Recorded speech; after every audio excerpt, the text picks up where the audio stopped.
All right, we got Glenn Parada here and also his friend Tico. There you right? go. I said it There it right? is. That's it. There it All is. right. Yeah. So what's going on, Glenn? What's new? Oh man, making moves here, man, in Florida. I hear. You know, missing Jersey a little bit for the fall weather, but That's right. You are from Jersey, yeah. right? You know, so But- but it's completely different But your family came over to New York, right? from El Salvador. Yeah, To New York. Yeah. And then you were there for a while, and then you went to Jersey, right? right. And then right. what happened after that? Well, my father's a minister, so Yes, we right. traveled around a lot. But from New Jersey, we ended up in Maryland, in the metropolitan area, and then I kind of went back to Jersey. How'd you do in Maryland? I was just thinking about the same thing. How was Maryland? Maryland was merry. You know? Maryland was married? Well, see, that the metropolitan area is a lot of Salvadorians there. Yeah. So that's why we went there. We thought it was going to be great and fantastic till we found out our people, you know, Yeah. it's not all good. That's why we left El Salvador. And your father's how you got you over, right? Yeah. Yeah. How was that trip over? Well, I was young. You don't remember? Yeah, I remember. I seeing pictures and stuff like that. But I remember we went back, and it was in 1989 because our Civil War ended in 91. So when I came back to elementary school in Beechwood, New Jersey, and I was telling the story about the tanks, about the shootout, and then they were like, "Is this a movie?" I was like, "No, this is like last week." But that was life over there. Yeah. You know what I mean? It was crazy. And then you came here, and then you were working at a bakery? Well, we had our own bakery. My dad taught me one thing, right? He says, listen, he's a minister. He's like, the offering goes to the church, you make your own money. So he created a bakery business, and he taught me how to make the bread with him. So I would come back from school and then bake with him. You know, so he taught me you make your own money. So you could probably bake pretty good, right? Make Yeah, some you know, pastelitos, bro. it's not like it's not like a gangster trait. Have you had any of his baking? No, that's what I'm saying. We want some pastelitos in here. Well, we do is like semitas. Yeah, what the fuck? The guy's got a bakery. Doesn't even bring us Yeah, anything. man. You know what I mean? You fucking asshole. You know, but I could do a bunch of Spanish sweetbread. But I bet you Yeah. if we bring him some Tito's, we'll get some. He'll have that shit Uber over Yeah. here. Man. Leave that. Maybe kettle. I'm sorry, Kettle One. And then after that, you flew to New York, and then you get to the bakery, blah, blah, blah. And then how do you get into all this real estate? Like, how do you get into the real estate? It's a funny story, man. My brother got me in. When I got out of the military, I did what a lot of veterans do. Yeah, I And- wanted to ask you about the military. I'm sorry, I jumped to the real estate. You were in the military. Right. I was a tanker in the Army. And what the hell is that? Well, we blow stuff up. Really? You know. So you were the tank? So my first, I was a tank in the Army. That's a cartoon. But no, I really wanted to go infantry, right? And then when I went into MAPS is where they do the enlist you and you swear in and everything. I walked in and I forget who it was. It must have been a sergeant or something. He looked at me and he's like, "Yeah, you're short. Go to the tank." And I was like, "I guess I'll go to the tank." You know what I mean? So I went and became a tank. That was my first car, man. I didn't have a license or nothing. So I learned But how you try, but Yeah. you're on an armored tank. crew. armor tank with a 180, 240, 50 cal, say like lock and loaded. So one of the things I remember in Fort Knox, which was where I was at during 9/11, right? I'll share that story. But I was driving around, and you don't drive a tank like this. You drive it like kind of like a motorcycle, right? Okay. It has that little. No, this is a podcast. Unless they're watching, they know what I'm talking about. Sorry, me and Tico never drove a tank. Yeah, that's what I'm just thinking. Come on, man. Oh. So like a motorcycle, right? That's like the wheel thing, whatever, Yeah. right? You know what I'm talking about. Yeah, the steering So system. the steering system. There you go, Yeah, my man. turning? Yeah. Yeah. So I'm over there like trying to drive the tank, and it's like a shift stick. With the stick is like half my body, like. And then the tank The commander. stick was taller than you? Yeah, just about like halfway. And the tank commander was like, "Drive it like a car." And I was like, "I don't know how to drive," because I was like going left and right, and he was like, his body was shaking all over the place, and then it became a thing. They're like, "Who's your driver?" Like Parada. Like, "Oh hell no." So did they get you one of those? Did they get You one take of them. those- Did they get you one of those student driver stickers? Yeah, bro. Put it right on the tank. Would you get in the tank with him? Yeah, I think I'd get in a tank. Well, now it's different. I know how to, Yeah. Yeah, I mean back then. I don't know. Depends what stage. Yeah. In the beginning is different. If there's fire going off, no. Yeah, If it's a big road, fine. maybe. Yeah. Yeah. Or like a big cornfield. You know what I mean? That'd be Well, sweet. the thing, there's no suspension on the tank, so you get motion sickness, and we had to train for that. and that was crazy, man. I never had that much sick motion sickness, because they put us like in the machine, and it like simulates being in the tank, bro. It was horrible. But one of the things I do remember a lot was the first place I was stationed out of the tank school was in Germany. And when I went in, I was like, oh, like up to like, Roger, sir, this and that. Like everyone else was kind of chill, like they know I'm the new guy, so they put me in a tank all the way in the mountains, and we had like 6 tanks. And then I'm thinking we're doing something serious, like this is a real deal. Like we're gonna invade Czech Republic, like, So, but they're like, all right, let's race the tanks. Oh no! Oh, And fuck. so Right. I can at least say, like in my lifetime, I was able to race tanks in the mountains of Germany with a freaking M1A2. That's A1. crazy. And it was no suspension. So like if you go down, you go down, right? Up the hills, and it was crazy. So I'm like, yo, I'm gonna kill these people. Like, I want to roll over or something, but it was fun. I had a blast, how man. many Had a people in blast. the tank with you? 4. 4. Wow. 4, yeah. That's a small Yeah, you had fleet. the driver, the loader, the shooter, and then the TC, the tank commander. Did you run over anything? Run over a car? Is really what I want to know. I could tell some stories here, but I think that Save it for the future next- political run, I'm gonna skip it. He doesn't want Germany coming after him. Yeah, probably shouldn't go back there. Yeah. So now when you're in that tank, are you setting off bombs and all kinds of shit? Are you getting shot at? No, like You're they trained. So I was an Op 4 in the military, which is real cool. So it was opposing forces. So we would train other people, other soldiers, how to react with terrorism. So they let my beard grow. I was able to dress like Arab gear, and I had to learn how to do Arabic prayers in the morning and stuff. Yeah, Get the fuck out of here. yeah, I got beat up a couple times. It's fun, man. It was a blast.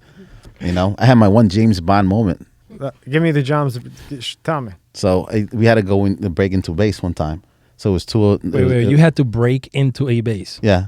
So as a mock, or like actually break into? well, yeah, a they base? didn't know that we were breaking in, Oh, okay. right? Wow. But So you still broke in. Oh, of course, man. 'Cause look, I'm like 19, 20. They're like, oh yeah, this is fun. Yeah, And this- sure. You know what I mean? Great. Sounds real safe. Too. So yeah. So we my friend he threw over like his jacket because it was barbed wire. Mhm. So I was like, oh, that was smart. I would have really messed that up. So he jumped over. I hid right behind a trash can, one of those ones that you can move around, the big ones. And I'm thinking like, okay, whatever. They're gonna catch me. Blah blah blah. They caught him quick. And I just literally stood right behind there, just waiting for the guy to look behind the trash. He never did. He never. So I saw him like moving left. I saw him moving right. I was like, is real life, I would have whacked him for being stupid, right? Wow. Because he was like, all right, we got him, guys. We're good. They didn't even police the area or nothing.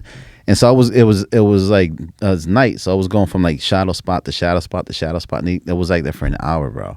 And I was like, man, this is my James Bond moment, That's bro. insane. Like, cause I'm just watching these soldiers walk by, and I'm like, I only played this like on PlayStation, like full some metal solid Yeah, game. because you're 19 at the time. Yeah. Yeah. So, and I'm like, screw it. I run all the way to where the Humvees are at, and I know how to start them. So I'm starting all the Humvees. At this point, I just want to get on board. Yeah, you Right? just wanted to get caught. And You then- wanted to mess with And somebody. then I'm running when they see that the first guy comes and he starts seeing that the Hummers are being turned on, and then he started noticing that someone's messing with them. And then I started jetting to the fence.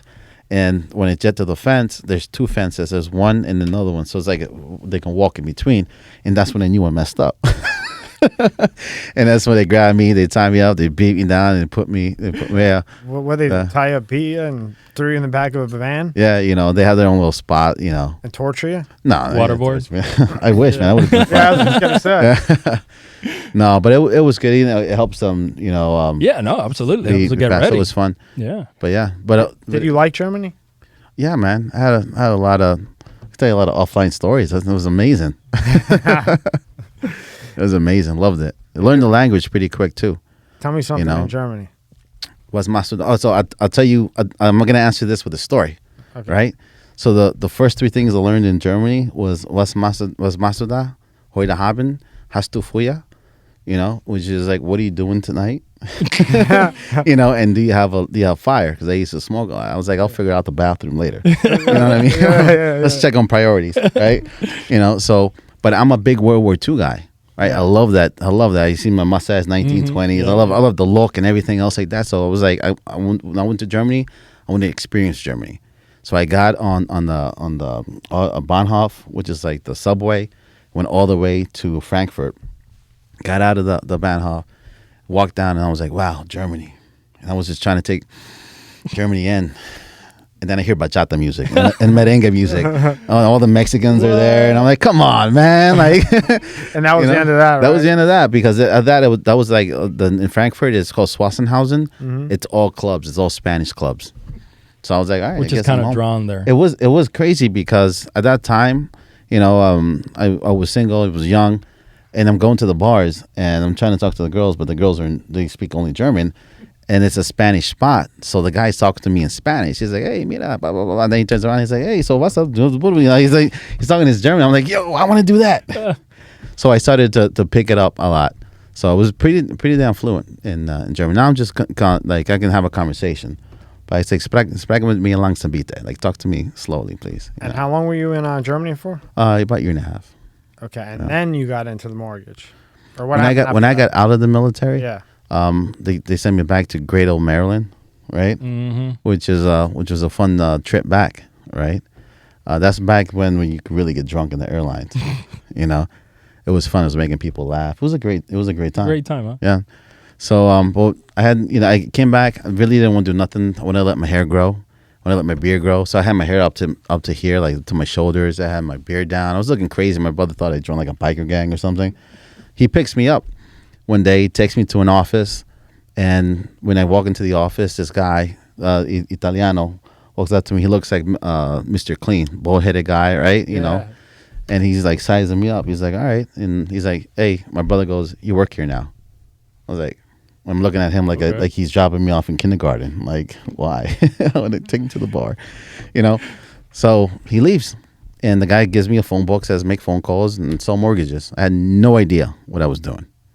Right, so back in that time, it was legal. I can grab a phone book and just cold call people, and I was like, "Hey, do you want a mortgage? Do you want a mortgage?" And one guy, and if he's hearing this podcast, I want him to call me, So this is one guy that answered the phone and said, "Yeah." He's like, "I want to refinance," and I was like, "Okay." He's like, "My name is Lito, but you can call me Gato." I was like, "All right, Gato. I'm gonna call grown ass man Cat." What's up, Cat? And we refinanced, but it was like crazy because he just filled out an application and I sent it out to the lender, and I was like, hey, are we clear to close? Because I would hear my brother say these terms, and the guy's like, what are you talking about? He's like, we need docs, we need this, we need that.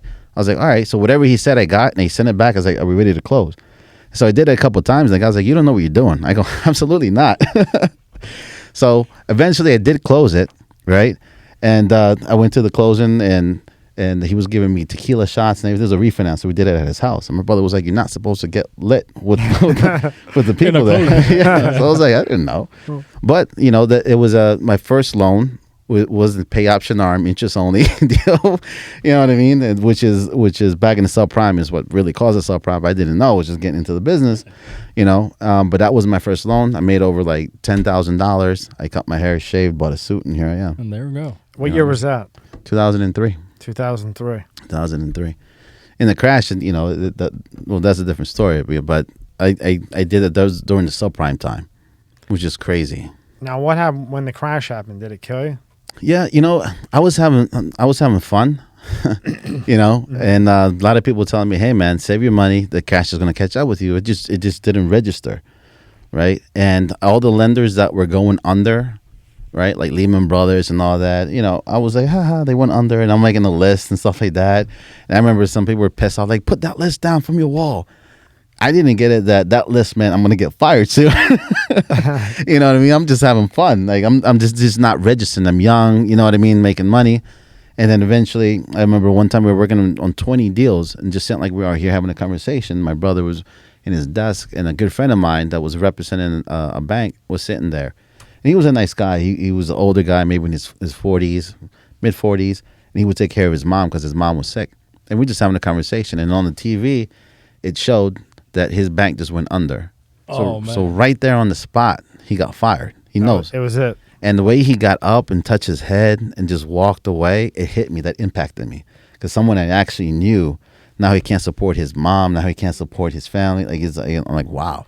And eventually did catch up to me. It became real at that point, huh? Yeah. It became real at that point. So that kind of sucked, So now you got all kinds of shit going on. But Tico, now you're from Cuba, right? Mm-hmm. Yeah, that's right. And then you got stuck over there. I did. Yeah. Back in February. Yeah. Tell us that story. So I went beginning of February. My dad passed away, so I took. I'm sorry to hear that. Thank All right, you. man. So I took an emergency trip. I was supposed to go over there literally for 4 days, spread his ashes and come back. So I took literally a handbag with 4 days worth of clothes. Long story short, I did the COVID test and the results never came back. So I missed my flight coming back.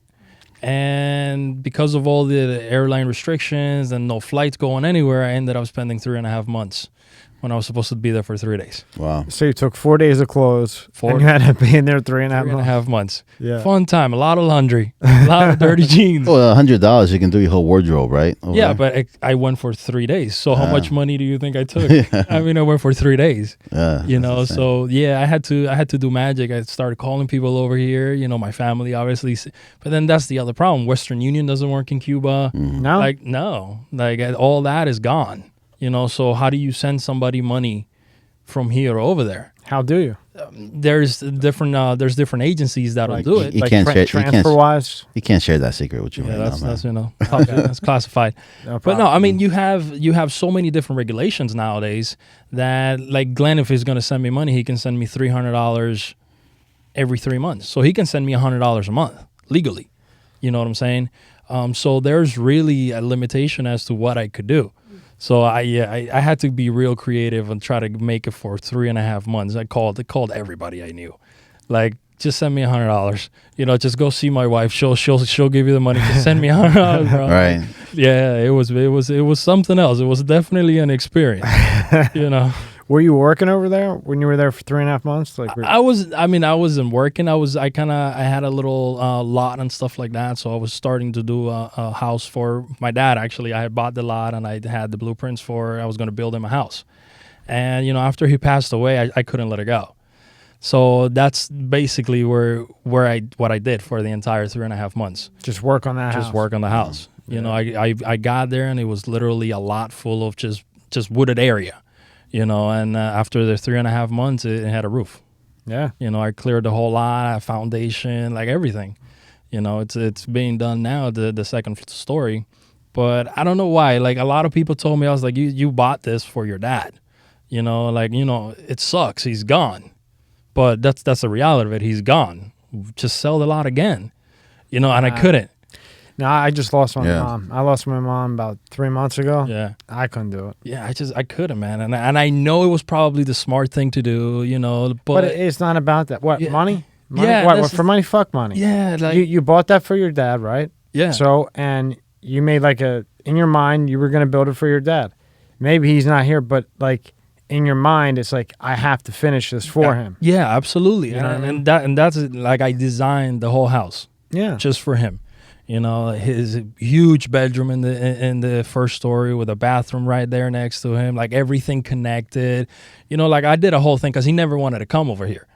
You know, I asked him probably 10 times, you know, Right. come on, and he wouldn't.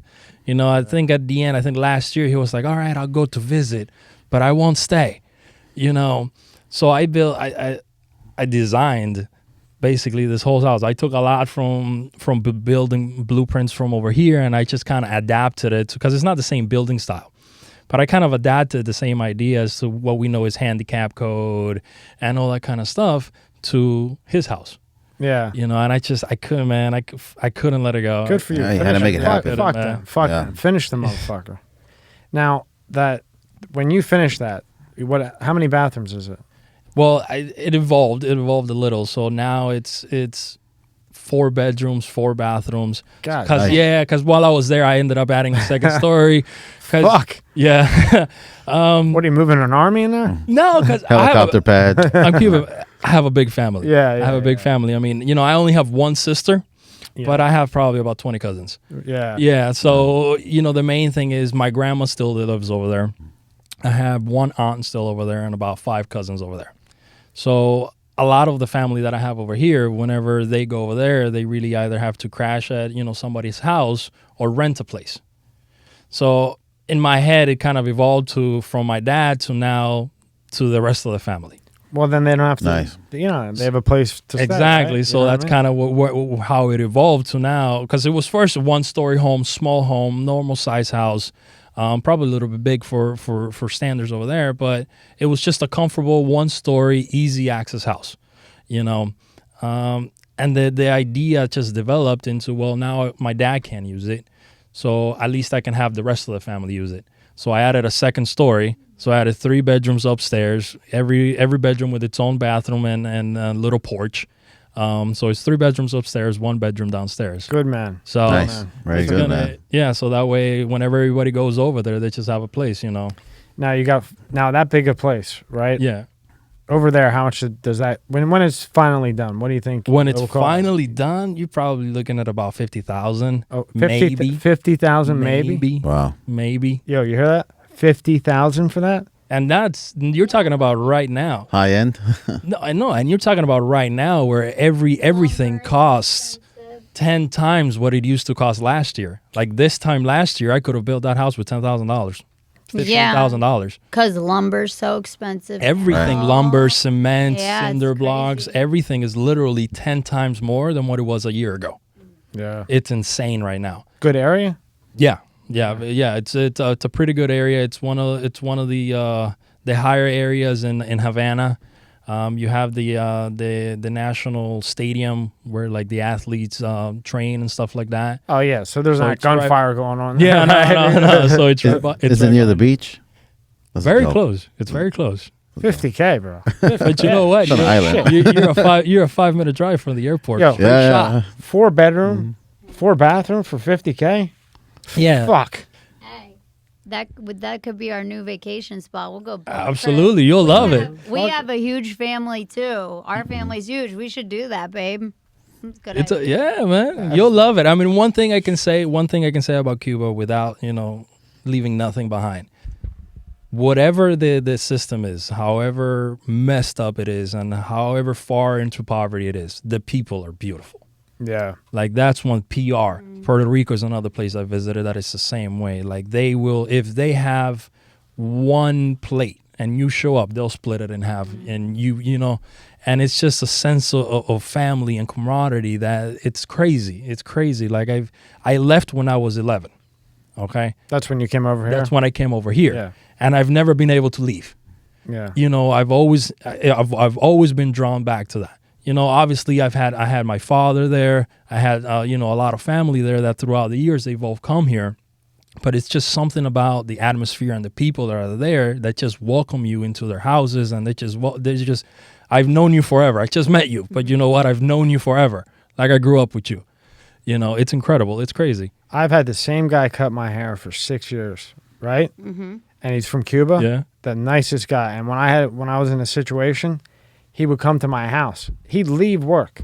Like he'd have like a line of people, and because I'm friends with him. I've been dealing with him for 6 years, And I text him and I'd be like, hey, you think come over and give me a haircut? Boom, 30 minutes. He's right there in my living room, cutting hair, hanging out, dancing, doing all kinds of shit, right? Right. It's one thing I love about it, man. It's like I'm so giving. He's so giving. Super loving. it's so bad. It's so bad over there, and no matter how bad it is, I've never seen people lose their smile.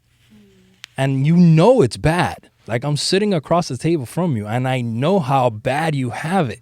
Yeah. But you're still smiling. Like how do you do that? How do you get up every day with a smile on your face, sweating your ass off to get anywhere because there's no public transportation. There's nothing. Yeah. But you still keep a smile on your face. And my barber and his brother, they go back every 4 months. Mm-hmm. And have you ever seen him not smile? Mm-mm. I mean, he is always smiling. It's crazy. And he cuts hair, and he works 6 days a week, 9 o'clock in the morning to 8 o'clock at night, even Sundays. He works. They're just super optimistic, like you guys said, optimistic. They have so much hope because they just have good people. They're good people. Over sometimes hardship, if you're used to it, there's nothing else that can make you. Yeah, but I mean, affect you. and this is in my head, and hopefully I'm wrong about this, but I would imagine that eventually something gives, But I haven't experienced that, at least not there. I have not yet come across somebody and just say, you know what? No, I can't do this. Like it's bad. Yeah, it's horrible. But you know what? I'm going to get through it. Yeah, it's bad. Yeah, it's horrible, but I'll figure it out. What are they doing over there? Like, what is the whole fucking problem over there?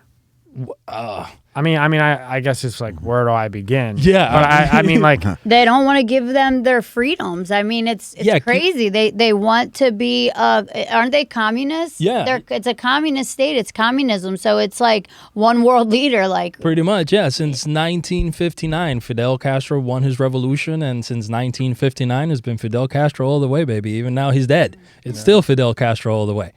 You know, and everything is controlled by the military or the government or the Castro regime, whatever you want to call it.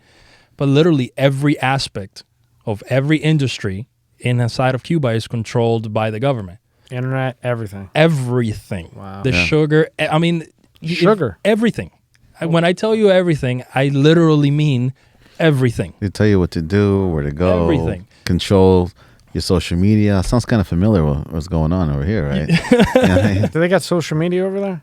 Very limited. I mean, nowadays they do. As of, I think probably 7-8 years ago, they probably a little bit longer than that, but they started easing off on the access to the cell phones, because they didn't even have cell phones until, not that long ago.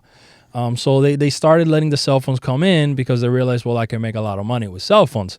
I mean, you're talking about a cell phone, any cell phone, it's $300, $400, $600, $700, $800, and I don't know how they pay for it, but they do, and then they control the phone company, which charges them an arm and a leg for the service of the cell phone, and then now they started doing the data packages so they can connect to the internet. Yeah. But now you'll see even today, after this whole little revolt that was going on, even today you'll see that there's days where there's no internet at all. They just block it off. Doop, done. Yeah. It's crazy. I have a friend, you know what they do?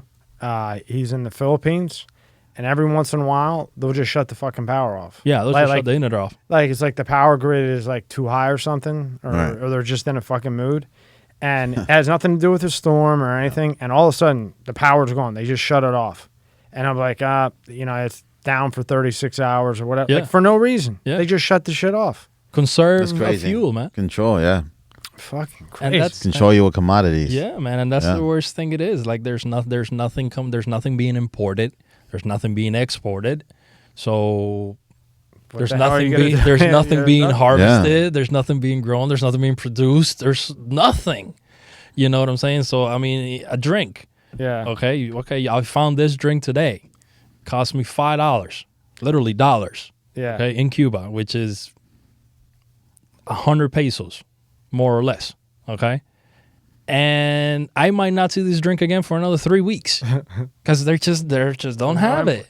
So that's the thing. So even though you can get a house there for $50K, well, it all equals out because that Monster's $5 over there. Oh, where yeah. Here's it's $1.39. So yeah, I can get a house for $50K, but if I want to get a fucking, do they got McDonald's over there? No. They don't have McDonald's over there? They don't have McDonald's, Walmart. It's too Americanized, they don't have man. anything. They don't have.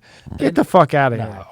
No. They don't have McDonald's in fucking Cuba? They don't have McDonald's. Wow. Yeah, man. Okay, well, let's just say that they did. It would, instead of like a 99-cent cheeseburger, it would be like $9.99. You know what I mean? So it all equals out. Yeah. They don't have McDonald's in Cuba? They don't have. They don't have a lot of stuff in Cuba, man. They don't have any. So what the fuck? They have little cafeterias and stuff like that. God damn. Yeah, man.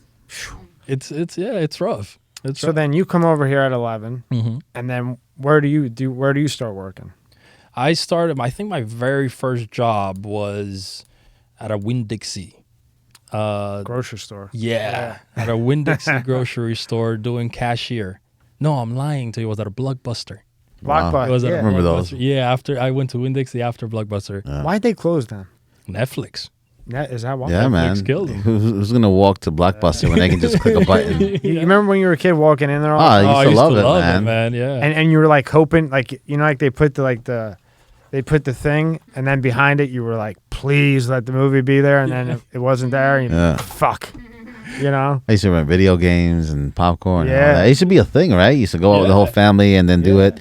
Now it's just Netflix. It was like a weekend thing. It was like a Saturday night. It was a thing. moment. Yeah. Take the kids and, You go get your popcorn, you get your video game. Or your movie. Yeah. I remember those days, man. Those were good days. Those were the best days, man. I always sound like an old person. I'm like, back in my day. I tell that to my son. I was like, look, back in the day, if you liked the girl, you had to just man up and walk up to her and tell her. Not anymore. Sliding on DMs or nothing like that. You know what I mean? Like now everything is through text and DM, which is don't get me wrong.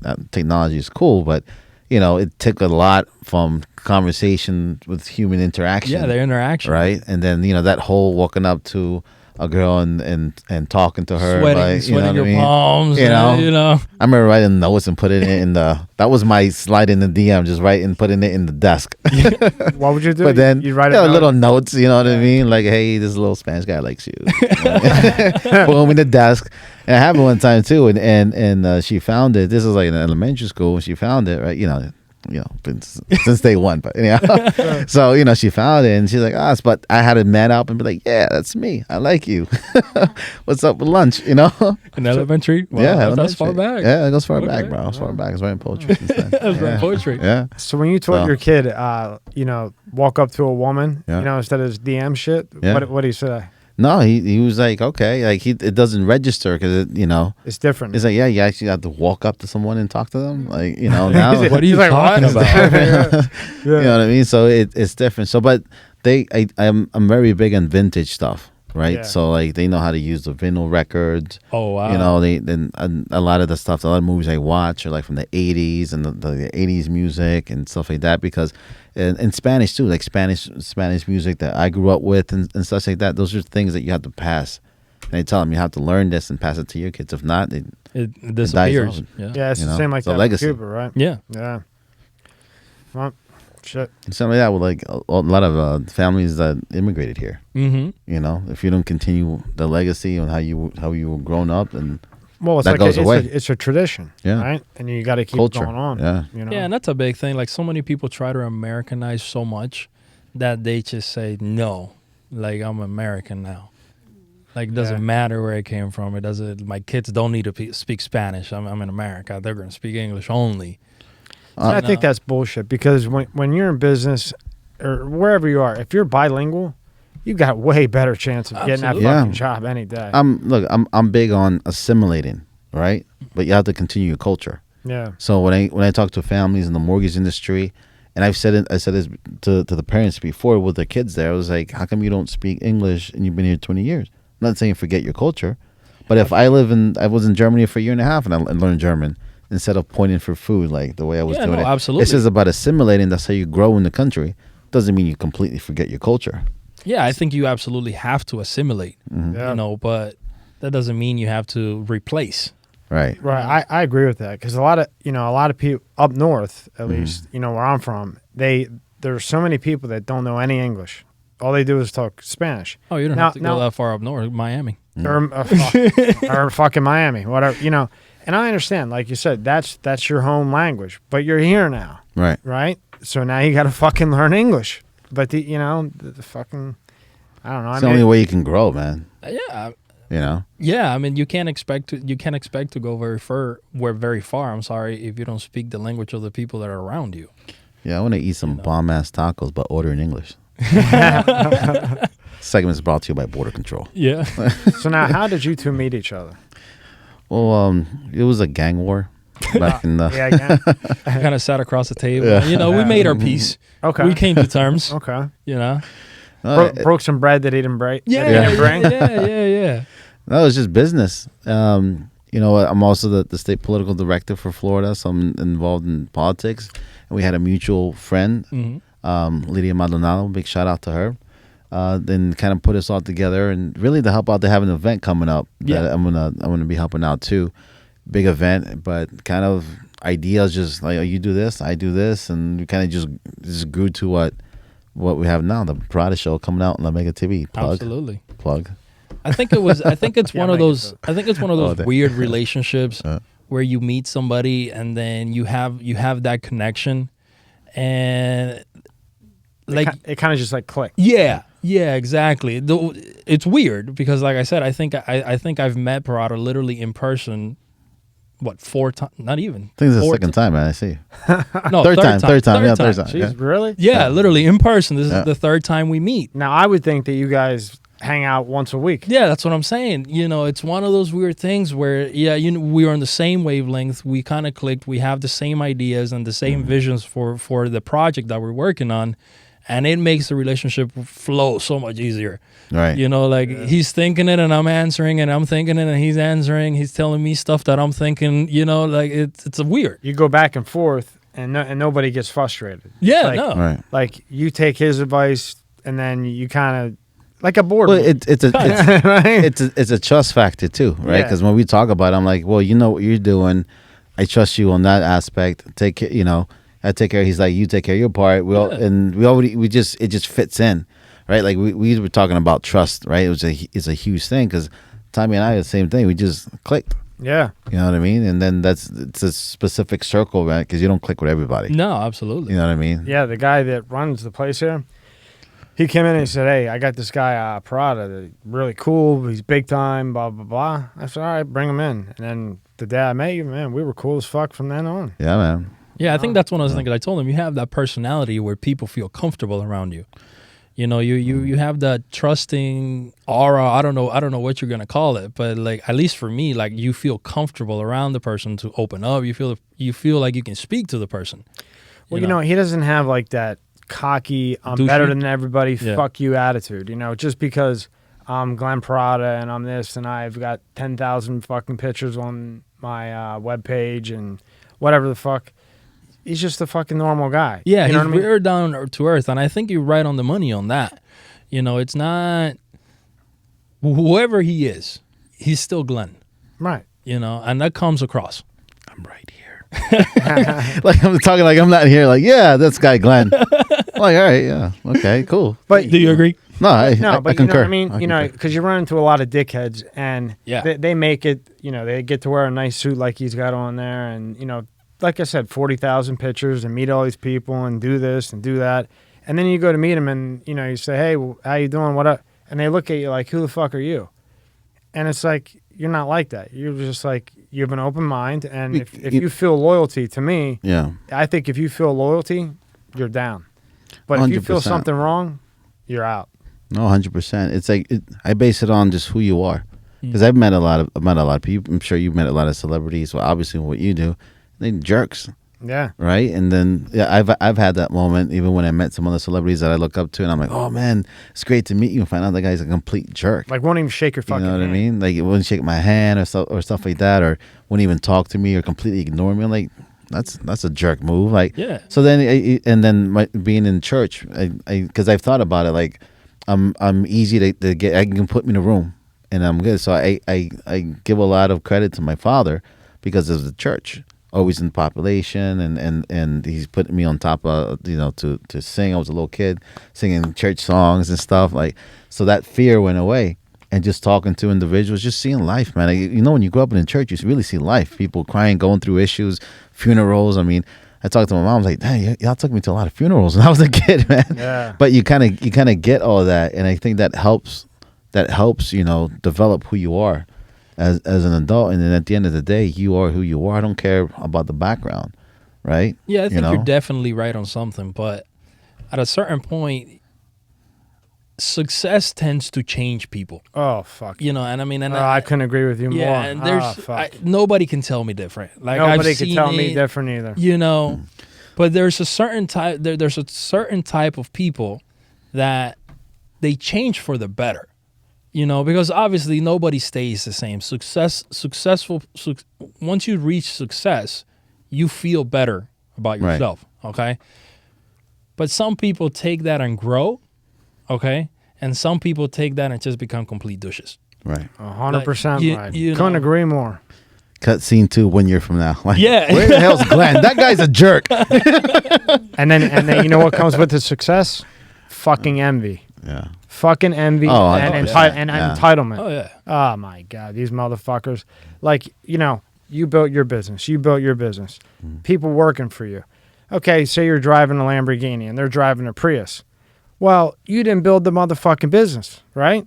So that's why you're in a fucking Prius. But I'm paying you, you know? Yeah. But then what they do is they go home, the wife gets in the fucking ear, the girl gets in the fucking ear, or they're just sitting there with a beer and a bag of fucking chips and they're nut huggers. And they're like, why am I driving a Prius and these guys are driving Lamborghinis and Ferraris? Well, you didn't make it, motherfucker. Right. You know? Yeah, I've been through that more times than you can count. Yeah, man. And I think that's Glenn's strength. You know, he took that success and he let it evolve him for better. Yeah. You know, he never stopped being Glenn. At least, I don't know. I haven't known you for the last 10 years, but you are down to earth kind of person. You can look at somebody in the eye and have a conversation like, you know, normal. You know, like we're boys from back in the day. Right. You don't let that success get to your head.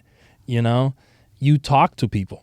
You don't speak at people. It's a big difference. Right. Big difference. You know? Big difference. And I think that's your biggest strength, that you talk to people. You don't, you know, everybody is the same.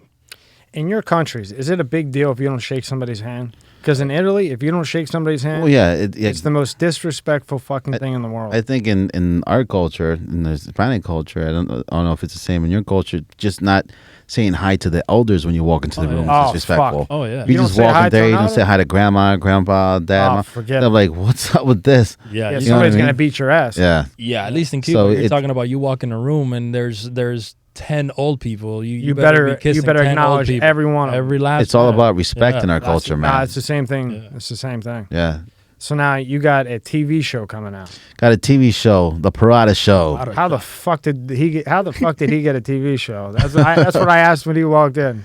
So tell me all about this crazy. You know what? thing. There's And how are you gonna have time to do that? well, see what I happened. can't was, wait to hear this. See, when I was in the army, Mhm. and I was telling him the story too. I recorded on a little. Remember those little small cassette things that you would record? Yeah. And I used to have a Parada show. Believe it or not. Get the fuck. In the army, and I was like, a Parada show, blah blah. Now I would make a lot of jokes with the soldiers. I'm bringing it in one time, and you listen, you're gonna crack up, right? I'm telling you, you need to. But it's insane because I'm talking to soldiers, and I'm making like political jokes actually, because at that time it was a don't ask, don't tell. So I'm walking around saying jokes, and they're being funny too, and I'm putting music from the radio, and that's an intro, and I'm like, hey, I'm here at the Parada show. It was awesome. That's pretty. And then that developed, down the road. When I was already a civilian, I would say I want to do Parada work. Someone would try to do a podcast because that was funny. It brings me back to that time. Yeah. But there's a lot to take, the booking of the people and all this stuff, and that was just one individual. So at the end of the back of my head, and at the end of the day, I'm like, the Parada show is still alive, man. It's still alive. It was birthed, and now 20 years. That's 20 years ago when I actually thought of Parada show and started recording stuff. And that now there's going to be an actual TV show. It's going to be amazing. But I'll tell you one thing: there's nowhere in the Spanish network the type of TV show that we're going to do, because everything else is just girls half naked. The jokes are a little bit too crude, or it's not that you watch it. It's entertaining. Like remember Sábado Gigante? Mm-hmm. Sábado Gigante was like a Spanish TV. They had like midgets and naked girls, and that's funny for like an hour, but then it's like it was all day. They had that like all day. It's not an hour, bro. I'm saying like from a person watching it, it's funny for a little while, but then you're like, I want to see something real. So the best way I can explain it is like Jimmy Fallon in Spanish. Okay. Right. Yeah. So we'll have guests. We'll talk. Won't be too crazy. It'll be fun. Monologue. But it's all in Spanish. Because the Spanish people don't get that type of entertainment, and that's you think about it, it's educated entertainment. Yeah. Because if what they have right now on other than telenovelas, like the Spanish soap operas, soap operas. Oh, they're insane. Yeah. I remember coming to my house because my mom used to watch Days of Our Lives and shit, all this soap opera bullshit, and I don't know if the fucking dog hit the thing, but I come in and see those Spanish soap operas. Oh my! A lot of crying. Yeah. Huh? Ah, a lot of crying. More drama than I've ever seen in my life. A lot of beautiful people too, But that's one thing I always tell like my mom, my wife, my sister, like, why do you watch, like, do you not have enough drama in your own life? Thank Like, you. what? Thank you. Thank what you. is this? Thank you. Thank you. But no, this Thank you, Tico. Yeah. Thank you. This whole project started out, like I said, I met Glenn, working. Can you say that again, please? What's that? about these women. Oh yeah, that you do not have enough drama in your own lives that you need to dive into all fucking day, all day, all fucking day, all fucking night. Oh, no, I'm the hype man right now. Too much drama. Keep going. Yeah, too much. Too much, man. I never got that. Like me neither. You know, it's like you need to watch it. Like, and then it goes to this fucking like plastic surgery shit. No, and the part I love the most is literally, you watch an episode today, come back 3 weeks from today, and you still pick up and you know exactly what's going on. All expected. You haven't seen it in 3 weeks. I know. But somehow you know exactly what's going on. All like predictable. What happened in the last 3 weeks? Like, what did I miss? Nothing. Or like they go through like the episodes and they know every fucking one of them. Yeah. You know? Yeah. I don't even know who won the fucking game last night. Same storyline on all of them. It's crazy. Yeah. It's crazy. I never understood it. But hey, you know what? It works. It's, it kills their time, whatever it is. We just get another TV. Yeah. Yeah. That's it, man. You learn not to fight it. Yeah. I'm working on that one. Yeah. But yeah, the show concept. Yeah. That's that's what we came up with, man. And I think it's gonna be a big hit. The feelers we put out there are amazing. And we have a lot of people that we're going to also interview in English because we were talking too that even English celebrities or people that are well known in the American community, you put them on a Spanish show, people love that. And you see them interact differently than you see them on TV. I actually like watching. I've watched some like Spanish interviews like with closed caption. Right. And I think it is cool because it's just a different, I guess like body language maybe would be the best way to explain it. And just different reactions to things. A different vibe. Yeah. But when you do it all in Spanish, you guys are going to put closed caption on there. Yeah. Of course. Yeah. Same sure thing when we do it all in English, we got to put the Spanish closed caption in there too, But yeah, we met up on a different project, and I don't even remember how the conversation came up, honestly. But the conversation came up, and I was like, you know what? I think you have a really good idea. I think that might work. And I called him a couple of days ago, and I said, hey, listen. Like, I went home, and I started looking at, like, everything we had on the air. Univision, Telemundo, Mega. And I was like, damn, there's nothing like this. Like, he's onto something. Like, I liked the idea, but I didn't want to tell him, yeah. I was like, you know what? Let me shut my mouth, and let me go do a little bit of homework first. And sure enough, I called him and I said, hey, listen, man, nobody's doing that. This concept, nobody's doing it. You know what I'm saying? If we work this right, it'll be a hit. If we can make it work, because obviously we're in a Spanish-speaking network, so there are certain things that we have to do. We have to do certain shows in Spanish. We have to do the closed captioning. So there's a lot of logistics that goes behind it. I told him if we can get this right, man, this is going to blow up. Because there's nothing like this around. Yeah. So we started spitballing ideas back and forth, and we started building it until, now that we're here getting ready to air, And it's one of the top stations, right? Yeah, it's the third largest station. It's the third largest Spanish station? Yeah. Wow. That's big. Yeah. No, we're gonna touch it. We're gonna be on what's the thing called again? I always Roku. Yeah. Roku, yeah. Always say it wrong, man. Yeah, we're gonna launch on Roku probably the end of next week. So we'll be streaming on Roku. Pluto's coming after that. So I came in and I'm kind of giving them a facelift to the station. They had, it's a successful station here in West Palm, but they had a lot of old style of doing things. So I'm kind of modernizing a lot of the stuff. So we're working on a few different shows that are going to be coming up. We're going to be streaming on Roku, like I said, at the beginning of next week, hopefully. And then Pluto comes in after that, and then we're gonna do the Amazon Fire Stick, Apple. You'll be able Apple to see Play it anywhere. Yeah, anywhere. But just so people know, it's a TV show. It's a TV show. You can put Parada show. Yeah, it's not YouTube. It's not. Yeah. No, it's not. I would put like a little promo thing on the website. So people know that it's a real fucking TV show. Yeah, it's a real fucking. Watch TV it on show TV on the third largest network. Are you gonna try to get it on Xfinity? Yeah, actually, I'm talking to Xfinity right now. Let me tell you something. You get it on there, that's going to be a game changer. Yeah, absolutely. Xfinity and AT&T. Yeah, because we're on Xfinity. Okay, so I mean we're contracted with them. They're doing like a bunch of different upgrades right now. Again, because I'm modernizing everything. So we're doing a bunch of different upgrades. So right now the channel's not on the air with Comcast, but it is. But we will be as soon as we're finished with the modernization of all. Although I fucking hate Comcast and Xfinity, and they're the fucking worst. You guys get on there, you'll kill. They're terrible. Yeah. They're absolutely terrible. And then you got AT&T, you got Verizon, DirecTV. So yeah, all of those players. You're able to stream it everywhere. Just time. Yeah, just takes time. Time, a lot of hard work. You'll get it. I already put Parada show on the website. Yeah, I saw. Yeah. Well, we want to start doing some promos and stuff. It's going to be exciting. Yeah, I think it's going to be good. I think it's going to be a big thing. And what time slot do they have you at to start with? Do you know yet? For the show? Yeah. No, we haven't ironed down a time slot. It's going to be late night, so probably sometime 10, 11 p.m. I think we were talking about. No, it's not going to be at 2 o'clock in the morning. Yeah. No. We're gonna come watch me at 3 a.m. Yeah, no. Yeah. I could be like 7 p.m. Right? Yeah, 7. Yeah, but later depends. So that's what he does. He picks the best time. He knows. So you'll start at like 10, 11, and then try to work your way. Yeah, see, that's like 9, that's when I think 8. when we start doing the promos and we start putting out there, try to get what the feedback is.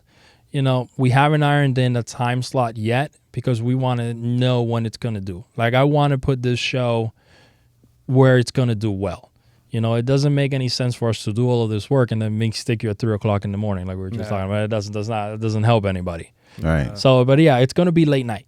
So you're talking about 8. Well, 8 is not late night, but it's going to be at night.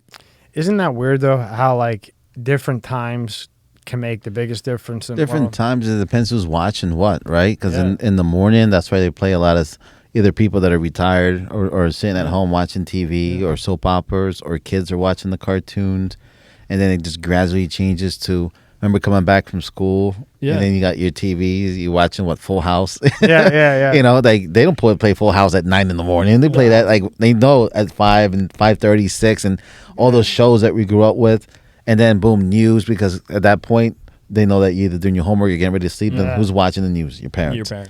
So it's all programmed, man. Because amazing. like noontime people are at work, so you can't hit there. Right. You don't want to hit 3 because people aren't home. You definitely don't want to hit 5 because they're watching the news. They're still watching the news at 6. 7, they probably have a show that they watch every day. 8, you might be able to sneak in. 9, to me, 9 sounds like the time for the product. Yeah, you want them to sit down on the couch and relax and have a couple of laughs. I'm like, hey, Yeah, and that's what we're working on it. That's why we haven't ironed out. Because, man, half an hour makes a difference. Yeah. Half an hour will make you or break you. If you're not on the right time slot, it doesn't matter how good your show is. Nobody's going to watch it. I know nothing, but my bet's going to be 9 o'clock. Yeah, I think you're close to that. Yeah, absolutely. I'm around 8:39. Yeah, I think so. I think that's what you invited to the show. Yeah. I'm coming. I can't speak fucking Spanish, but spring kettle, we're good. Well, that's right. You're having English guys on. Yeah. But I think that's going to be the time slot, 8:39. As long as the guy doing the captions not drinking kettle either, because then they can understand anything. No, I think it's going to be fun. It's definitely going to be a fun project. Yeah. It's definitely, in my opinion, it's going to do well. He has a lot of good ideas, and he has my full support. And as long as we work it, I think it's going to be really, really well. Now, do you think you guys will do commercials? What do you mean? Like a commercial for your show? Oh, yeah. That's all part of the process. The promos are the commercials. How much is a commercial? Just roughly. I've always wanted to. I've looked into it with other shit, but just... Like, are you talking about to make a commercial or to buy a commercial? Okay. Two different things. Okay. So, say I want a commercial on at... Okay, the 5 o'clock news. Okay, you're talking about a 30-second commercial. Yeah, 5 o'clock news. You're talking about $700-800. That's not bad. That's not horrible. Yeah. But did you ever watch? That's to run the commercial though. Plus extra for the vig. That's not the vig. Yeah. You ever you watch Fox News? Yeah. The pillow guy. Yeah. Oh my God. That motherfucker. I don't know. They took him off. He's not on there anymore. But he used to have 9,000 commercials. He was spending a cool $15,000 a month. Easy, right? Easy. Yeah. And he was on primetime. Hannity, Tucker Carlson. I mean, well, I think it's like 5,000 a commercial, because when they ran campaigns, and same thing like with Fox News, they have local commercials. Yeah. I know that the people who were running for office were paying like a couple of $1,000s just for that one ad, this 15-30-second ad right after or before Sean Hannity or Tucker Carlson. Like, so you're talking about that much volume, he's spending more than $15,000 a month. That's easily $100,000. Well, but you're talking about he's spending in volume. Like he's not buying one commercial. He's not buying in bulk time. Yeah, exactly. Yeah. So I think you're a little low on 15 though. No, maybe. No, that's what I'm saying. It's like it's got to be 100,000 or more. Maybe if he buys 50 time slots, maybe they give it to him for $50,000. Maybe. I don't know. He was on a lot, bro. It's expensive on prime time. Why'd they take him off? Do you know? I don't know, man. I wish I can say I'll give him a call, but I haven't even bought a pillow from the guy yet. But politics, man. You know what I mean? Crazy. Now, what were you saying you were the director of again? Oh, the political director for Florida for the Republican National Hispanic Assembly. And how the hell did you get that? Networking, huh? Networking, yeah. So when I came down... Congratulations, by the way. Thank you, man. Appreciate it. When I came down here, it's just the networking, meeting people. I'm just going to events, introducing myself. It kind of I can see how that could be difficult for someone, because I came down. One of the first events was for the NAREP, which is the National Association of the Hispanic Real Estate Professionals, which I am the government affairs chair for that in Miami. A couple of hats. Yeah, no kidding. So when I went there, before that, on any of that happened, I just went in there and just introduced myself. So I always tell people, when you go to places to network, you introduce yourself like, "Hey, I'm Glenn Parada. Nice to meet you. Like, and just start talking about, and simulate and just get into conversations. And again, when I think about it, and I heard the conversation you guys were having, I just like talking to the people like I knew them for a long time. And we're just kicking there and having a couple of drinks, and like, all right, cool, I'll hit you up next week. Like, who is this guy? So kind of like what you were telling your kid to do, right? Yeah, just walk up. Yeah. So but then that meeting those people and then put in position. A lot of those people know a lot of people from New Jersey. Yeah. So that's another key thing too. So they're like, oh, this guy Glenn Parada. He say he's done this and that, and because I'm letting them know what I was involved with before, and one guy just made a phone call right there in front of me. He's like, hey, you know this guy, right? He's like, yeah, he's a good guy. He's a guy who did this. He's like, oh, that's him. Oh, done, right? Started introducing me to a lot of people, and I already positioned myself like, hey, I want, how can I get involved? How can I get on the board? So they already know my intention. I always tell that to people who go to interviews. That when you get interviewed, you say, hey, how can I get your job? How can I be your manager? People, then they look at you with it like that. I used to do that when I was a kid. I used to go to interviews and be like, how can I be a manager here? So when I got the job, they treated me like they grew me to be management. Because when I messed up, they were like, hey, managers don't do that. Yeah. But if I never said that phrase, I'm just another employee. Yeah, you're just another So it's a good move. It's a good move. I never thought of that. So in the same concept in network, you should write a networking book. You should. Literally, I'm with him. I've never heard of that. That's, So, there's a whole bunch of things that I utilize in networking. And that's why when I came here, Florida, literally not knowing nobody, and within 6 months, I was on the board for Miami, and I was on the board for the Republican National Hispanic Assembly for the whole state. That's crazy. The whole state? The whole state. Yeah, I cover the whole state. Don't you have a lot of meetings to go to? Zoom, man. You gotta love Zoom. Zoom. You gotta love technology. Fuck Zoom. I fucking hate Zoom. So Zoom is saved a lot of gas money. Yeah, I get it. There's times when we go to Tallahassee, and that's where I met Sabatini a lot of times. Great guy, Sabatini. If you listen to this, love you, man. We go up there. Those are worth trips. It's like 6 hours to go up there. But there's events in Tampa. There's events here. There's events there. That if it wasn't for Zoom, man, that'd be a lot of travel and time consuming. Well, I guess I hate it because of this. Like when you do it on a podcast, it fucking sucks because it delays. Yeah. So now, like that camera's on. Like there's a good camera on me, and I got a microphone, and now I'm talking to somebody through Zoom, like on an iPhone or just talking to their computer, and then you try to, mix it, and it just looks like total shit. Total shit. Wow. Oh yeah, you can do podcasts through Zoom. Yeah. It sucks though. Unless the only way it would work is if like, say Tico had a camera and a microphone and you had a camera and a microphone, then you basically just use the Zoom to like communicate with each other. Right. But then, like, you would share the file with him, you would share the file with him, and then you mix it, and then it's all right. And then you just use the Zoom just to see each other and talk. You know what I mean? You don't use the Zoom to record. Yeah. But yeah, man, the opportunity came through me, through the chairman, Santiago Avila. I have to give him a shout out as well, and the whole board. But we just became friends, and he just saw the potential, and I thank him for the opportunity, and then here we are, which we have the gala October 2nd, right? So I'm gonna try to see if we can promote that. Yeah, sure. October 2nd, because that gala is gonna be in Naples. Right, and explain what that is. So that's kind of like a Christmas party, right? Mm-hmm. So it's on October 2nd. We're gonna have a lot of people that are in office. Our speaker is Matt Gaetz, so he's gonna be there speaking, and you're gonna meet a lot of congressmen. And you're gonna go. You're gonna go too. I'm gonna bring you guys. So, but we just celebrate what we've done for the whole year. Cool, right? Because our main focus with the Hispanic organization that I'm involved with is just to make awareness, right, of the Hispanic community, because they get all their news from like liberal media, right? So if no one's educating them on what's going on, like for example, one time I turned on, I think it was Univision, and they're talking about Obamacare, and then the people that were standing up, they were like, Obamacare is the best. I signed up the other day. This was during the time when American news and CNN, everyone knew that Obamacare website was down. Yeah, I remember. You put on Spanish. It doesn't matter if it was CNN, Fox News, it was down, right?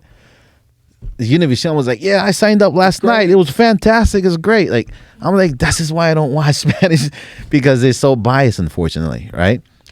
So it's just educating them, letting them know about what type of legislations are going out there, and then just awareness, man. It's educating the people. So I'm about that. And then tell me about the oil that you're into. Well, thank you guys. I appreciate the opportunity. Limited, right? Limited. I mean, we are working. It's got me thinking here. What am I going to say? We are working on things in the particular country. You're not going to talk about it? No. Then don't. Let it go. Our brother's right now like... He's only got it on the fucking website, but he can't talk about it. Check your phone. I'm sure it's blowing up right now. Yeah, no, it's the specifics, right? Yeah. That's all. You know what I mean? But yeah, we are going to get involved in that as a family. It's going to be beneficial, man. Yeah, it's going to be beneficial. It's going to be great. Great move. And believe it or not, ever since I was a young kid, I remember telling my dad, the minister, right?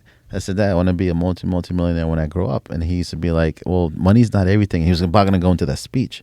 And I told my dad, I just want $1 million of that 99 million. Because in my heart, honestly, I want to build the schools and churches, and because for me, wealth, I see wealth differently, right? But who doesn't?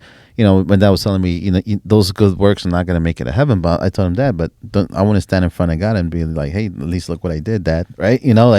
So it's not that's going to make me to heaven, but it's just the goodwill of it. Because I'm not taking any of that stuff when you're gone, because you look at all these celebrities, look at these other people that talk, they don't do nothing for the community.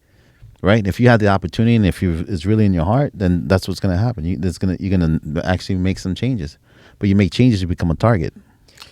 And go ahead. No, go ahead. I was just going to say, that goes back to what we were talking about, where success obviously changes people. Some people use it to grow. And I mean, that just literally explains how, basically, in my opinion, the background on how you were able to let that success evolve you for the better in such a successful way, I guess, for a positive way, yeah. Because you see success and you see wealth as a means to do well.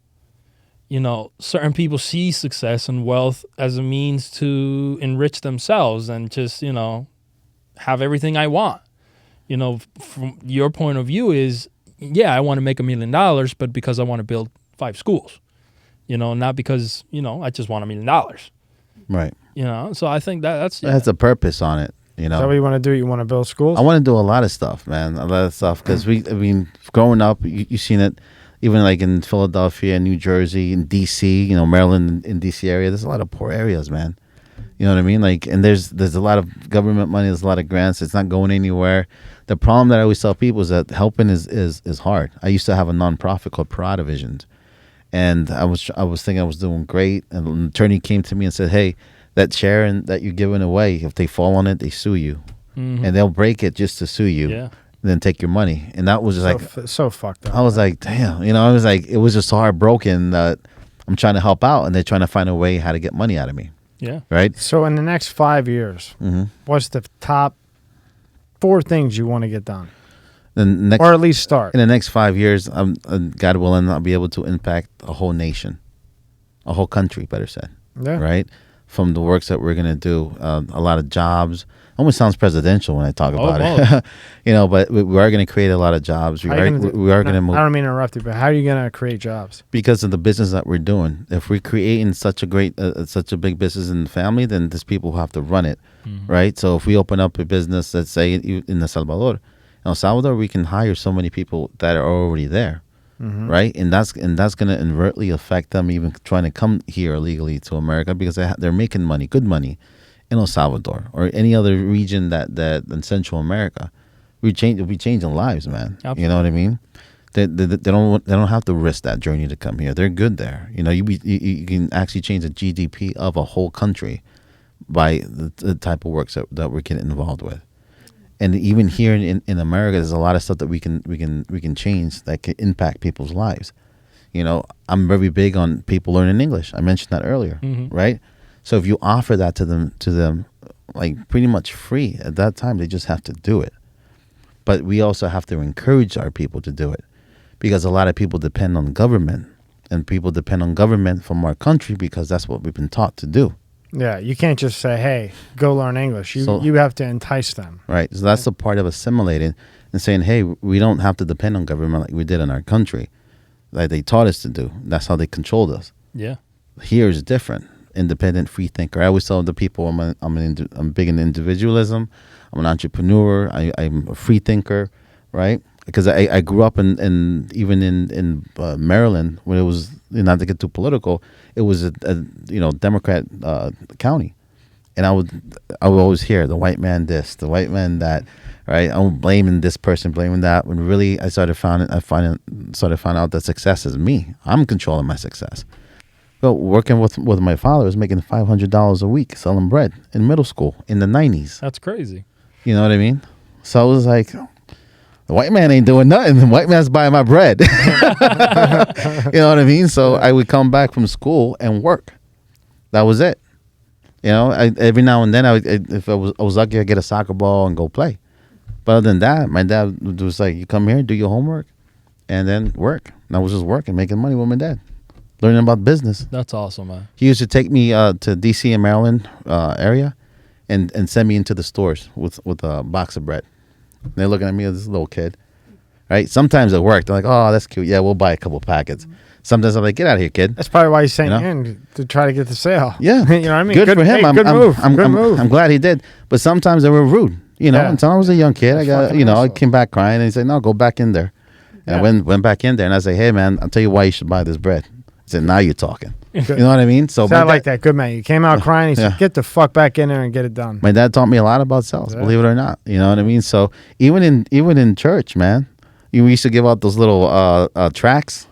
I remember when I was a little kid, and they're like, "Hey, Jesus loves you," and people would grab it, rip it up in my face, throw it. I was like, "Oh my God, how could you do that?" Because I never experienced that, right? And then I remember my dad was like, "Hey, people do that. Not everyone's gonna agree with you." And then so the things like that have developed me in sales and how to communicate with people. And if someone's a real jerk and whatever, some people explode. I always make friends with the biggest jerk in the companies. You know what I mean? They're always like, "Stay away from this guy. He's an ass. He's a jerk." And then I'm like, then that's the guy I want to be friends with, because if I can be friends with him, I'm friends with everybody, right? That means if I have a problem with him, they're gonna come to Parada. Yeah. Right. So just the concept of it, man. But there's been a lot of hardships, and I think that the hardships develop you who you are, and it purifies you, man. I think that's the 5 right there. You know what I mean? I don't think you need any more than that. Yeah. But yeah, no, there's a lot of things, and I think that even on speak Spanish here, mira.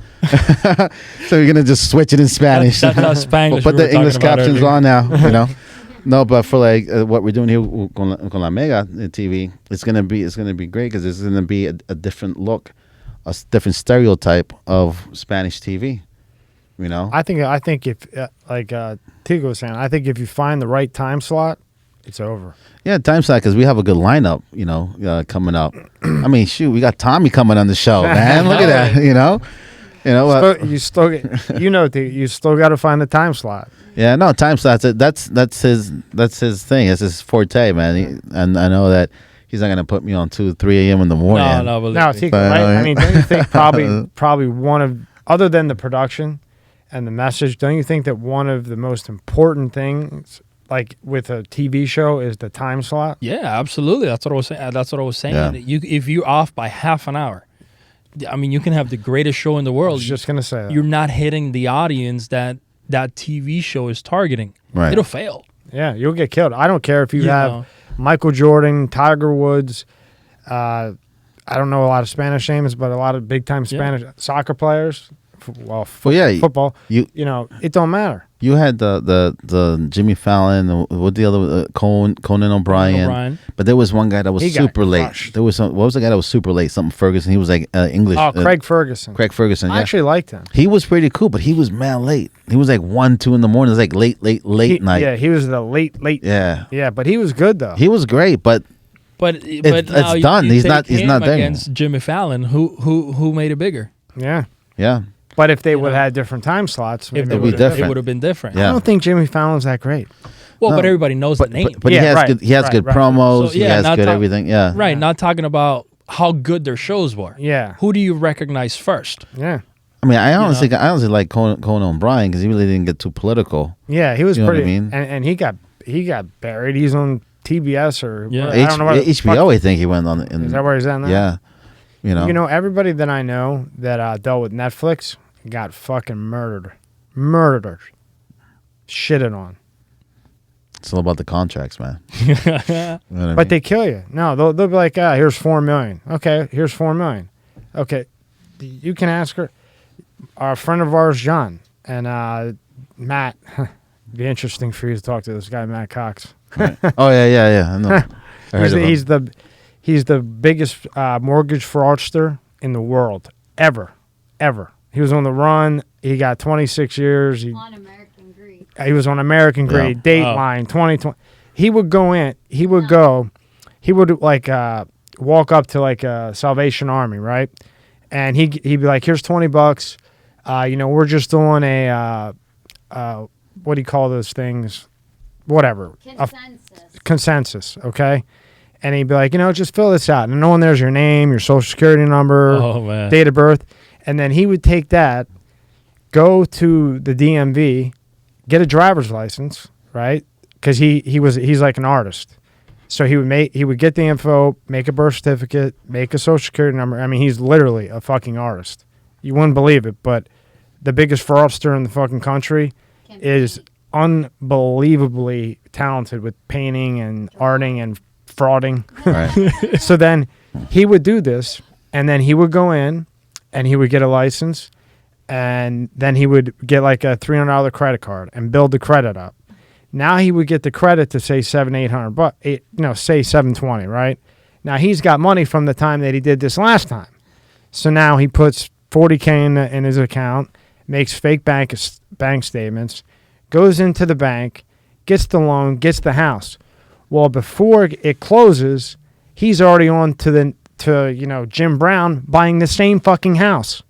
So now two people, him, bought the same fucking house. He gets all the fucking money from the loan, right? Let's just say $450, and he's on the run again to the next place. That's he just lets it default. Yeah. And then he started getting cocky and started using fucking Simpsons names. Yeah.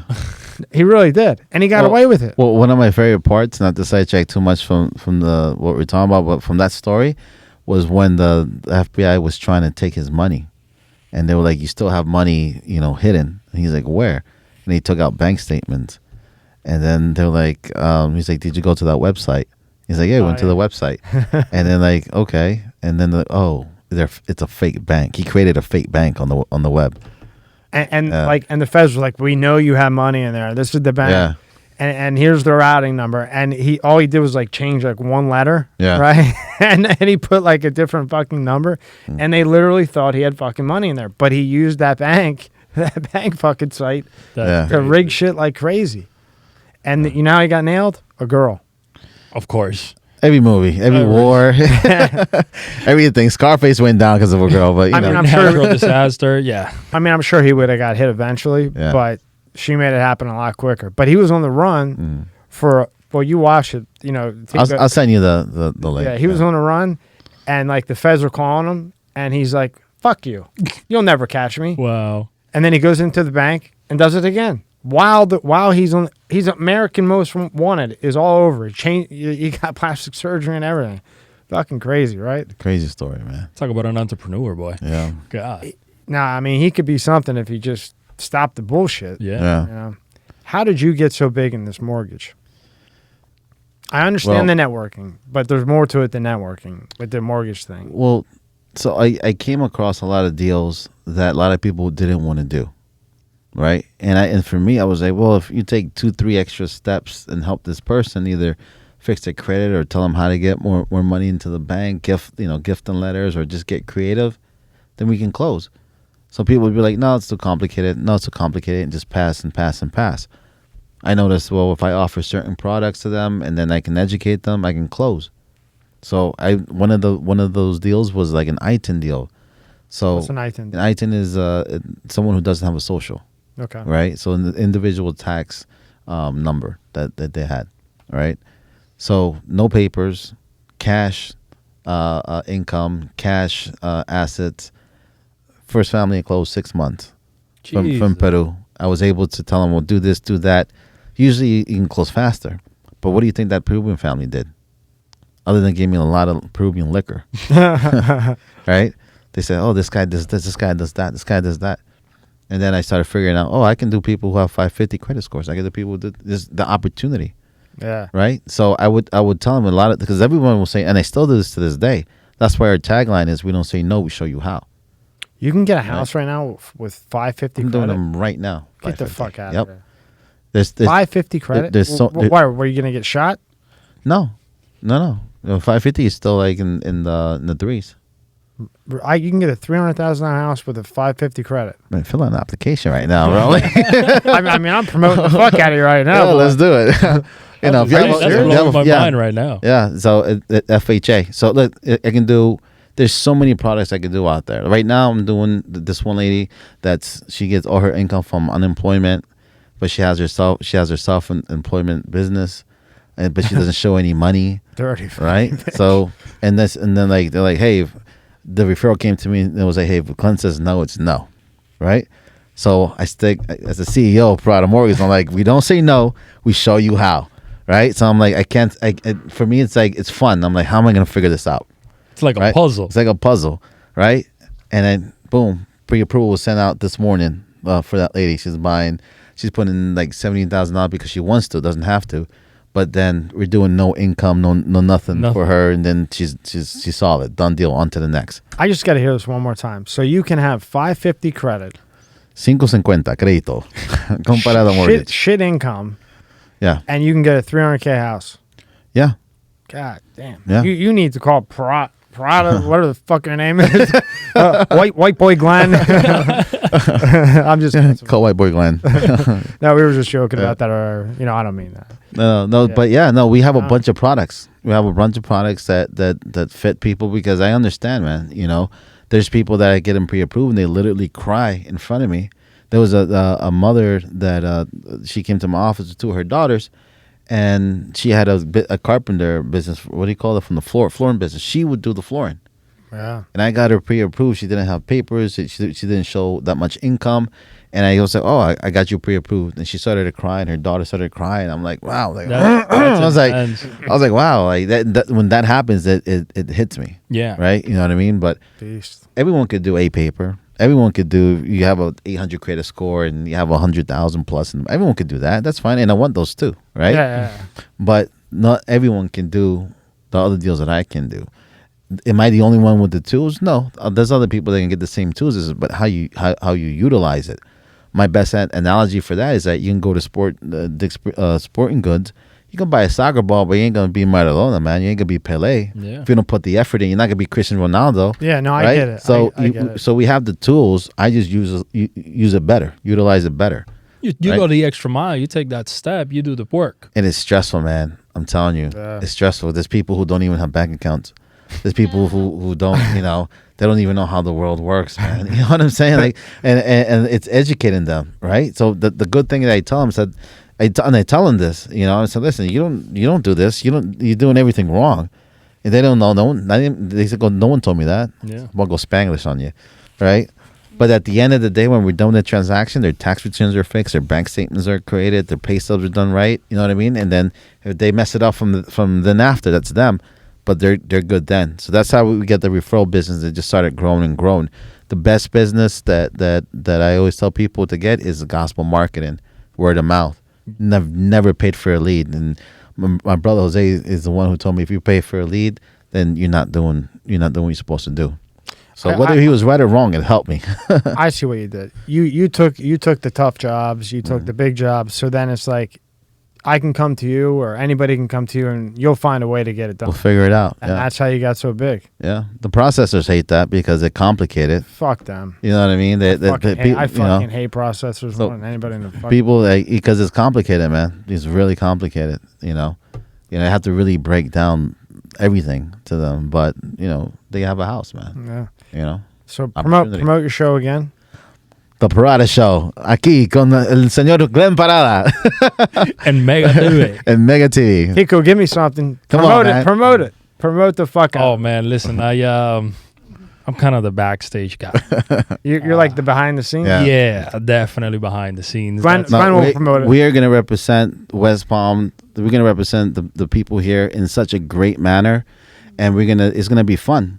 It's going to be super fun, man. You're going to see individuals outside of their political realm, right? Like, for example, if I bring the governor or the mayor, we'll have an interview, we'll have a conversation. But then after that, I'll be like, hey, let's see the mayor do beer pong. You know what I mean? Like something fun. You know what I mean? That would be funny, right? So the mayor do beer pong. So just seeing people out of their element, but being themselves, and I think that's key. And then saying, and at the same time, people see us on the map. They see it's in Spanish. They're not going to be like, hey, it's all stereotypical Spanish TV, right? Yeah. So we're going to bring that, And that would be fun. That would be funny to see a mayor play beer pong. It's gonna be awesome, and it's going to be in Espanol. Yeah. Now, just real quick, how the fuck are you going to get them to do it? Bro, bribes. No, I'm kidding. They just give him an envelope. If you see all the other, he's probably getting paid shit anyway. If you see the other shows, I mean, they already know what to expect. Say, listen, I'm gonna do my monologue in the beginning, and then boom, commercials, then come back, and then the interview, let's say with the mayor for the assistant. Yeah, he already knows that after those commercials, we're gonna come back. Hey, we're playing a game with the mayor, right? There's nothing wrong politically if we put some, whatever here and play beer pong. Yeah, and I think that's going to be the funniest thing to see their face when they realize what the game is. Because they'll know it's a game. Yeah. But they won't know what the game is until it actually comes time to the now, play. if you do shit like that with like mayors, governors, and not just political people, just who just people that are kind of known, like even like the 5 o'clock news guy. Yep. Have them do like fucking a cartwheel or something. Yeah. You know what I mean? I would watch something fun that they would do. Yeah. You know what I mean? Yeah. Like we'll do a research on whoever we interview. Like we know, hey, this guy is he had a couple of drinks and the news anchor or whatever. Or like, for example, if you bring Stone and put martini glasses with beer pong, something that She's the one. She's the one you want to talk to for Stone. Oh yeah. No, we're gonna have that. Oh, Stone is. Yeah. Christ.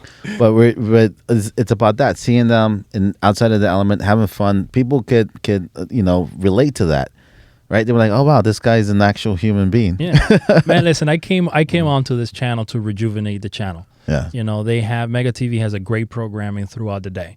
Unfortunately, they're lacking a lot in what is the morning spots, and anytime between 7 a.m. and 11 a.m. They don't have very good content, and then after 10, it kind of just drops. Yeah, So my mission here was to rejuvenate the programming, make it to where it's appealable not only to my mom and my dad, but also to me. Or to my, my 19-year-old niece or stuff like that. So that West Palm can become now, Miami. Right. Okay, and everybody compares it to Miami for a reason. There's such a large, public in Miami and such a large area of everything. And I think when I first came into the station, the one thing everybody was telling me is like West Palm is the backyard of Miami. And I'm like, nah. West Palm, maybe 10 years ago, West Palm was the backyard of Miami. But West Palm is no longer. I would much rather be right here than Miami. Absolutely. I'll go visit Miami. Yeah, absolutely. But I'm not fucking living there. No, you fucking couldn't way. pay me. Fuck You no. couldn't pay me to Fuck live there. no. I'm staying right in Palm Beach County. So and that's our goal. To come up with content that's funny, educational, engaging, stuff that isn't being done right now. Because the whole idea is within the fun and within the jokes and within the silliness to kind of provide some sort of information, to provide some sort of product where, mom and dad are talking about, because we're going to be talking about mortgages. We're going to be talking about a lot of different things in the show. It's not just going to be, let's just, goof around. It's a different avenue to educate people. And that's our main goal. That's the main idea behind all that. I think that's great. It's gonna be good, man. That's great. And always Parada Mortgage. Prada Mortgage, 550 credit. He'll get you a 300K. He'll get you a 300K house. All day, man. But it's gonna be good. Definitely, they need to follow at Glenn Parada. Yeah. Promote everything you got. Absolutely. Right on Instagram, follow Mega TV. There's a specific one, right? On Mega TV Facebook. 47. Yep, 47. Tattooed on my neck, 47. You'll text me all of this. Yeah, and then I'll put it in the description. Absolutely. And then start, supporting your local, TV show, man. It's gonna be great. It's gonna be impactful. Watch. No, I know. I don't doubt you. Yeah, I don't doubt you. It's going to be fun. I really had a good time with you guys. Thank you, Tico. Very nice to meet you. Pleasure, my man. Thank you for having me. Great guy. Brian, you already know you're a great guy. I'm not. You're a great guy. So thank you very much. Absolutely, man. Tico.